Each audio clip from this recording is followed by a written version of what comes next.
এই বাবু তুই সাইকেল নিয়ে কোথায় গেছিলিস দুপুরবেলা? বাজারে গেছিলাম। বাজারে কি আনতে গেছিলিস? ওটা কি রে প্লাস্টিকে? না। কামরাঙা? হ্যাঁ। কি করব রে, কেটে রান্না করব এগুলো?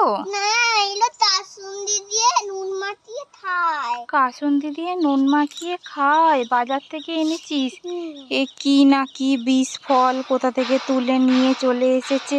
এই সব ফল খায় নাকি? হ্যাঁ, এটা কামড়া নয়। এটা খায়? হ্যাঁ। তাহলে তুই একটা খেয়ে দেখা, আমাকে একটা খেয়ে দেখা, তবে তো আমি তাহলে খাবো।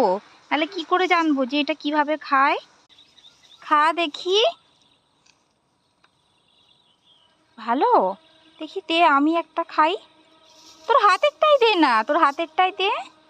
দে দেখি, খেয়ে দেখি বাবু এটা কি ফল এনেছে। খুব টক টক তো, বাহ বেশ ভালো খেতে। এই নাও ধরো, বেশ ভালো খেতে তো। চলো আমরা এটা আজকে চাট করে খাই।